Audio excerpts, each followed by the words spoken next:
joining us. I'm Carolyn McKenzie. The holiday season can be a time to reflect on the year gone by. And here at Global News, when we remember 2019, there are a few stories that stand out. Not only did they have an impact with you, our viewers, but they also made an impression on the journalists who brought you those stories. Some are headline-grabbing that led our newscast, others quieter ones that we will never forget. These are the stories we want to share with you, brought to you by our local news anchors from across the country. This year, the Toronto Raptors made history, winning the NBA championship for the first time in the franchise's 24-year history. The Raps beat the Golden State Warriors in 6 games, capturing the hearts of not just the city, but the entire country. Our crews captured every moment of the historic victory. Canada, the NBA title is yours! There was this electricity, this energy in the city.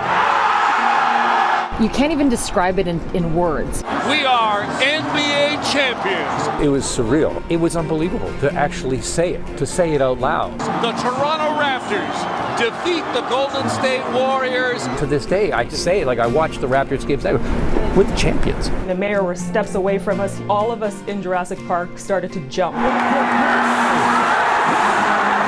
Drake was feet behind us. Bringing a chip to the city. I want my chips with the dip, that's all I know. It was just like everyone was embracing that moment. It's something we've never seen. We got North! We got North! This came together within days of finding out that there was going to be a Game 6. Lowry for the win! So when Game 6 rolled around, we really hadn't wrapped our heads around the fact that that could be the game that ended it all. Producing a show like this is very different. Everybody is out for a celebration tonight. You plan for everything that can happen, and then you just have to wait and see what does happen. We didn't have a story to tell. Look at these fans behind me. Look at this crush of people. How are you feeling right now? I'm so happy right now. Our goal was to show how excited the city was. This is history, like your first time. When you have all these elements, it's pretty easy to do. I think they won because this team had heart. Their goal was never just to get to the finals, it was to win our first championships. I'm an NBA champ.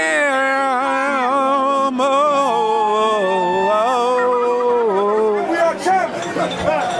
Yeah. For me, Game 4 was the highlight. When we were in Oakland and we saw about a third of that arena was filled with Raptors fans.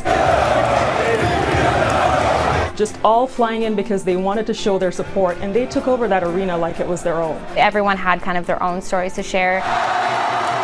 We're everywhere from Halifax to Vancouver, from one end of the country to the other. So everyone can see kind of how the country got brought together. As a Torontonian, knowing that a good portion of the rest of the country doesn't really always love our city, to see the rest of the nation come behind the Toronto Raptors, man, was that ever gratifying. In that moment when we figured it out, I mean, there's a photo of us where we just kind of jumped up and it's like there was no camera there. We weren't even at work. We were in the moment just like everybody else. We were fans and we were able to kind of hold the viewer's hand through it all, right? We were able to say, come, stay with us, be with us. We're with you. We're on the couch with you. We're rooting just like you are. There was this guy that my cameraman Phil and I kept seeing throughout. It's a tall guy, muscles upon muscles, and he's just in one hand waving around this giant piece of vegetation in the middle of one of our live hits. It's the guy with the plant.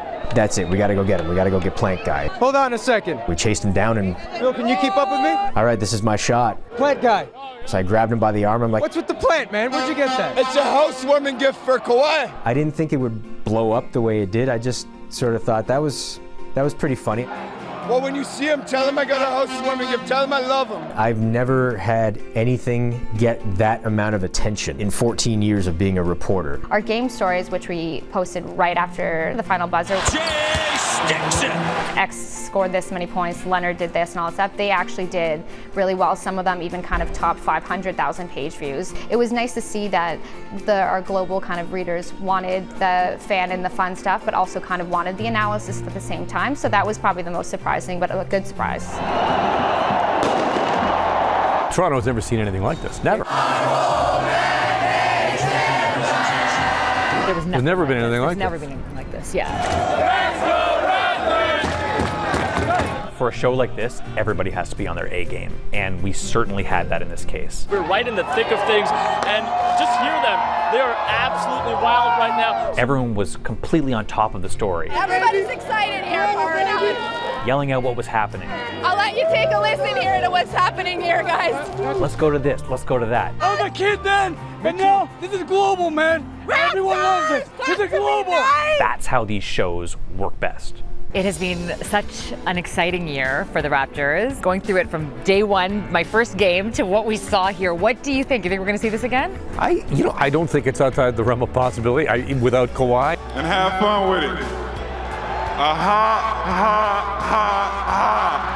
Not the same team, but still, I think we are underestimated. I think we were underestimated all season long last year, and we don't get the respect, even though we got the championship ring.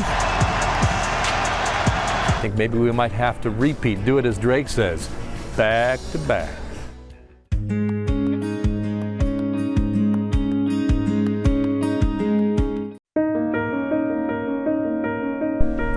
So Hurricane Dorian was for me the first time that I've ever covered a storm of this magnitude. We had been watching the storm's track for days, and we knew it was going to hit the Maritimes on Saturday, and we knew we would need all hands on deck.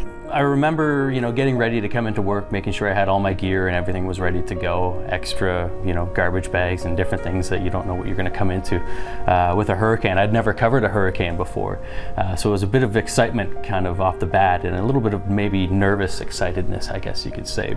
I had everything wrapped up as waterproof as it could be. I had a tarp around my camera, I had a tarp around me when I could, my raincoat, basically I was ready to go swimming if that was what happened. Now when you're out live in the middle of a storm, you do have to take a lot of precautions. Even ahead of the system, you want to scout out a few areas that you know you're going to be safe, you know which way the winds are going to be coming from, you know how high the water levels are going to go. But once the winds start picking up, there's nothing to do. You want to get out there, you want to bring the viewers everything that you're seeing so that they don't have to get in harm's way. The full force of Hurricane Dorian now being felt here in downtown Halifax. No matter what street you turned down, there was going to be some trees that were down, whether they were on parked cars or blocking roadways or, partially in the streets. Literally, I could have just shot 360. The wind was ferocious, and just trying to get shots was basically taking every ounce of energy you had. At one point I was physically laying on my camera on the side of the road by one of our popular beaches, and the surge was crashing over. So in terms of just getting shots, that was a challenge to no end. The first kind of major devastating effect of Dorian was it took the roof off an apartment building and probably sent the roof maybe 70 yards down the street into another apartment building. So that's when it really got real. You started seeing that people's lives were being affected. The water levels going up and just seeing some of the debris that was washing and taking out some of the boardwalk as well, that was really a moment that will stay in my mind when I think of Dorian. Just as I was getting back into the newsroom parking lot, that's when I heard about the tower crane had collapsed. And it was rush out to get those images quickly as well. And the fact that it fell on the building that it was under construction and building was really a miracle. You're just thankful that it wasn't worse than it really was, because that could have been tragic. Probably the biggest impact of Hurricane Dorian on the Maritimes was power outages. That wind was so powerful, it was taking down trees and power lines and power poles right across the region. We knew that a lot of our audience that night wouldn't have power to turn on their TVs. They weren't going to have cable. We knew we needed to broadcast on social media because that's where people were going for information that night, so that's what we did. This is Global News at 6. Good evening. Thank you for joining us for this special edition of Global Maritimes. We pushed our broadcast out online and we streamed it on Facebook, and we had quite a lot of people tune in that way just to try to get the most up-to-date information about what to expect next. Our Alexa McLean joins us now live from Dartmouth. She spent the day on the Eastern Shore. And of course, the million-dollar question is, how the heck do you do a live hit in a hurricane? And I would certainly say that that turned out to be as challenging as I expected to be, if not more. Let me tell you, if I was out of this shelter, you wouldn't be seeing me because the wind is picking back up, folks, and it is fierce. Dorian was very quick, so we knew the damage would come, but the storm would be out of here. And then the second the winds died down, they were already putting poles back up. They were getting power on. They were sawing some of these huge growth trees. So that was incredible to see. The one sound that you could really hear throughout the city was that of a chainsaw. People were trying to clean up and take down the tree branches that were around their homes. There was, of course, professional crews out trying to get these very large trees off of power lines so they could start to restore power. It was a bit of a surreal feeling, though, because after that huge storm had gone through, what it pulled in behind it was beautiful tropical air. It was just a really lovely September day, and if you hadn't seen all of the damage, you wouldn't even know that such a massive storm had gone through just a few hours before.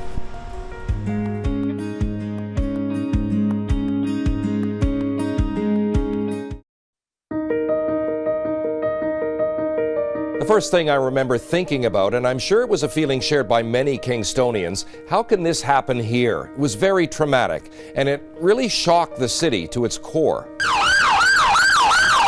Witnesses telling Global News that a man with a knife stabbed two pedestrians on the sidewalk and was then shot at by police. I saw this one guy just stabbing somebody over there, and I was like, what the hell is going on? Two people are dead. I just remember the sirens and the chaos and the shock at the scene. It happened about 2 blocks from the TV station. There were crowds of people looking bewildered, just trying to make sense of what they just witnessed. He looked at me and then he grabbed somebody else. And then with this surreal scene still unfolding came the cell phone video of police confronting the suspect. Ordering him several times to get down on the ground. And then, even after the suspect was shot, he resumed the stabbing spree on himself. He was telling the cops to shoot him, and they just kept on stabbing him. Especially seeing it on a corner that you know, it's really frightening because you can think like that could have easily been me. It was a random attack, and it was an isolated incident. We learned more about the victim. Those who knew Chris Berry said he was a part-time actor, a gentle soul who tragically was in the wrong place at the wrong time. People knew him and cared about him, recognized what a wonderful person he was. He was a champion for mental health, a champion for kids. The other victim was an elderly man who had just walked out of his apartment building and right into the arms of the attacker, and we later learned that he survived with cuts and bruises. He was very lucky. The suspect was identified as Evan Freeman. He was homeless at the time and that his mental health was deteriorating due to illicit drug use. And I spoke to his family, and I can tell you that they were just as distraught as everyone else. It wasn't Evan, it was drugs. My family and myself we are so sorry this ever happened. And then after that interview, something extraordinary happened. The family of Evan Freeman, the man with the knife, met with the family of the man that he killed, Chris Berry. It was a private meeting, we were told, to share their sorrow and sympathy, and I think to give each of them some sort of closure. And that gesture, I think, also helped our city in the healing process of that very traumatic day in September. One of the most impactful stories we told this year was the Blood Tribe Killer. It was a 3-part series looking at the rise of the opioid epidemic out on the Blood Tribe, which is the largest reserve in Canada located in Southwestern Alberta. Now, while the tribe continues to battle against that crisis, there are some positive signs starting to show through. The first signs of trouble appeared in the early 2000s. Generally, it was prescription drug abuse that we were dealing with, but as it was migrating over to fentanyl, it took us a while to really understand what was going on. Fast forward to 2014, doctors were responding to 2 to 3 overdoses a shift, and that led the Blood Tribe to become the first community in Canada to declare a state of emergency in March 2015.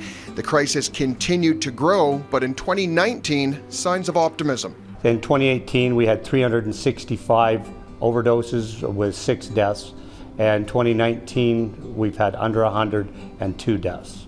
In June of 2019, Global News reporter Chris Chacon was introduced to Catherine Holy Whiteman. I met Catherine when she was a patient at the detox center in Standoff. She was nearly 8 months pregnant. A lot of people suggested an abortion. I was actually scheduled for an abortion last time I was here. But when they described how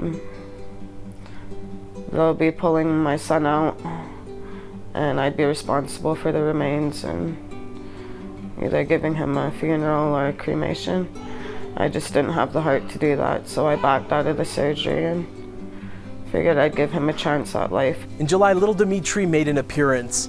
He suffered minor withdrawals due to Catherine's Suboxone treatment. After getting the medical okay, he and Mom returned back to the detox center where Catherine completed her treatment. I thank my son every day for choosing me as a mom because he saved my life. Another person working to save lives is Alvin Mills. Hello, are you okay?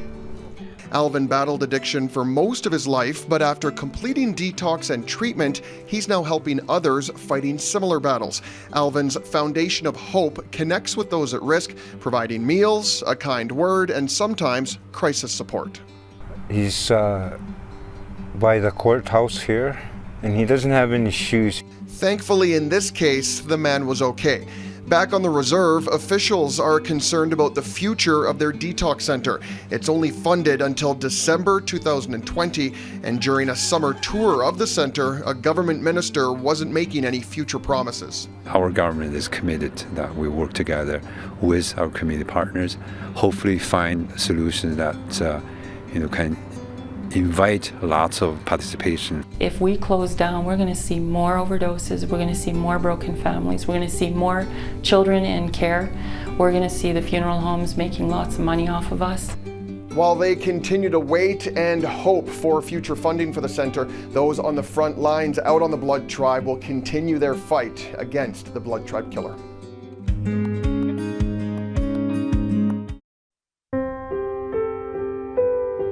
Well, we here at Global News Montreal strive to tell the stories that matter most to the communities in our city. So when we heard of numerous complaints from residents about a dangerous intersection, our reporter Braden Jagger Haynes hit the pavement to investigate. For these types of stories, it's best to see it for yourself. And standing on that street corner during morning rush hour, seeing parents and children scrambling to get across while cars are edging closer and honking at them, it was clearly a dangerous situation. Every morning, school officials are the ones directing traffic so students can safely cross the street. Things can get quite dicey during morning rush hour on the corner of Clan-Ranald and Dupuis. The vice principal here has sometimes had herself spread-eagled on the front of cars at the risk to her life and limb just to stop people. For a number of years, school officials and residents called for a school crossing guard to be put in place, but to no avail. That's until our story aired. It's been a sort of an open sore for a long time. After Global News broke the story, Montreal police officers are suggesting changes to make it safer. Well, I'm delighted at the news. Global News reporting also held officials in the Plateau Borough accountable for their promise to install speed bumps on a busy street. We had a petition and almost everyone on the block signed it. About 170 people signed it. And that didn't seem to have been enough. Only after Braden's reporting did the city respond with real action. It's not a super expensive job putting in speed bumps, and given that we've had to wait this long for them, we feel that the residents deserve them sooner rather than later. Well, it's great that it finally happened. We wish it had happened a little earlier, but it's great. After nearly 2 years of parents demanding speed mitigation measures be put in place, work crews finally started preliminary work on the installation of 3 new speed bumps. No, it's absolutely great. We waited a long time, and it's just about safety. It's something that we need. It's something so that nobody gets hurt. Thanks to you and to Global for giving it the real push it needed. We really, really appreciate that. Our storytelling affected real change, making our streets a little bit safer. And that's why these are our stories of the year, not because they're the biggest stories, but because they had the biggest impact in our community. One of the stories that really stood out for us this year was about a guy who was literally hit by a train. But what's even more amazing about Adam Knox is his gratitude. It's because, like, how many people get hit by a 10 million pound train going 41 kilometers an hour, dragged 165 feet, and lived to tell the tale. Adam was working on the tracks on Boxing Day 2012. Between the snowblower and the ear protection, he couldn't hear the freight train coming, and the person who was supposed to be watching for him wasn't. Adam was pulled under the wheels. And then I woke up in the hospital about 2 days later with tubes and wires everywhere. And my dad told me that I had lost my right leg. I would have been like, oh my God, what happened to me? But Adam was like, okay, this happened, I will live with it. And that's been his attitude, even when surgeons had to remove his left leg too. The 27-year-old only has one knee, the other is robotic, so walking is especially tricky. But Adam does everything from golf to volleyball to skiing. Oh, and as if that wasn't impressive enough, Adam has also gone back to school, majoring in adapted physical activity at the University of Alberta. He wants to help people with disabilities get active. Paying it forward has been a big value of mine, having that impact. Adam says a lot of people have helped him over the years, so he likes to mentor people with new amputations. This lady, Marla, had a good description of him. He could be an angry person sitting there hating the world, but instead he is a beacon of light. He is, and a good reminder for all of us to appreciate what we have. So if you're feeling down, think of Adam Knox, or as his license plate says, the train killer. We hope you enjoyed our stories, and we look forward to bringing you many more in 2020.